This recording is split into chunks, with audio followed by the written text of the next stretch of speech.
ಮೈ dears, ಪ್ರೆಪೋಸಿಷನ್ಸ್ ನೋಡ್ತಾ ಇದ್ದೀವಿ. 4 option ಅಲ್ಲಿ ಕರೆಕ್ಟ್ ಆಗಿ ಸೂಟ್ ಆಗುವಂತದ್ದು ಯಾವುದು ಅಂತ ಒಂದೊಂದು ಆಪ್ಷನ್ ಒಳಗ ಮೂರ್ ಇದ್ದಾವೆ ನೋಡ್ರಿ. Very tricky, very very tricky. ಅದಕ್ಕೆ ಓದ್ಬೇಕು. Reading is the best remedy. ಪರಿಹಾರ ನಮ್ಮ ಇಂಗ್ಲಿಷ್ ಇಂಪ್ರೂವ್ ಆಗ್ಬೇಕಂದ್ರೆ ರೀಡಿಂಗ್ ಅಂಡ್ ಲಿಸ್ನಿಂಗ್, ದೆನ್ ಅದನ್ನು ಸ್ಪೀಕ್ ಮಾಡಬೇಕು, ಬರೀಬೇಕು, ಆಮೇಲೆ ರೈಟಿಂಗ್ ಮಾಡಬೇಕು. ಓಕೆನಾ?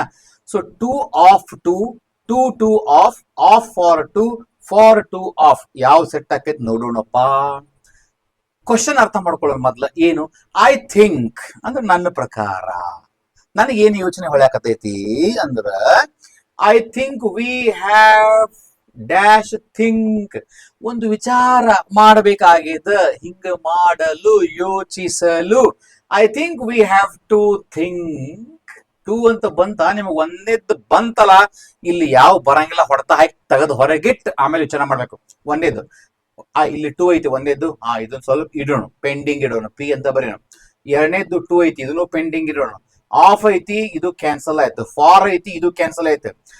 ಕೌನ್ ಮನೆಗೆ ಕಡ್ಬತ್ತಿ 4 ಆಪ್ಷನ್ ಒಳಗ 50-50 ಅಂತಾರಲ್ಲ, 50-50 ಅಂದ್ಕೊಳ್ಳೆ 2 ಆಪ್ಷನ್ ಹೋಗ್ಬಿಡ್ತಾವ, ಇನ್ 2 ಉಳಿತಾವ.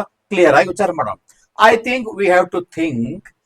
ಏನನ್ನ ವಿಚಾರ ಮಾಡಬೇಕು? ಎದರದು? ಯಾವುದರದು? I think we have to think of a quick action. ಈ ಒಂದು ಕೆಲಸ ಮಾಡ್ಲಿಕ್ಕೆ ನಮಗೊಂದು ಏನ್ ಅವಶ್ಯಕತೆ ಇದೆ ಅಂದ್ರ, ಒಂದು ಆಕ್ಷನ್ನಿನ, ಒಂದು ಕ್ರಿಯೆಯ, ಒಂದು ಕೆಲಸದ ಕ್ರಿಯೆಯ ಈ ಯ ಮತ್ತು ದ ಮತ್ತು ಅವರ, ಇವರ, ಅವನ, ಇವರ ಅಂತ ಏನ್ ಬರ್ತಾವಲ್ಲ, ಆಫ್ ಇಂಡಿಯಾ, ಭಾರತದ ಆಕ್ಷನ್ನಿನ, ಕ್ರಿಯೆಯ, of action. I think we have to think of a quick action. ಎದ್ರ ಸಲುವಾಗಿ?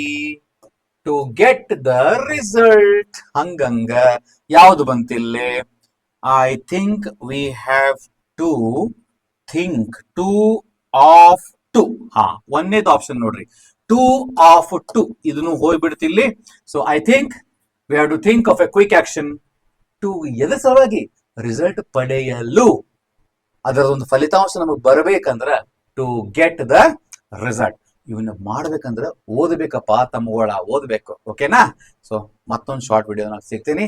ಅಲ್ಲಿ ತನಕ ಅಭ್ಯಾಸ ಮಾಡ್ರಿ. Thank you so much.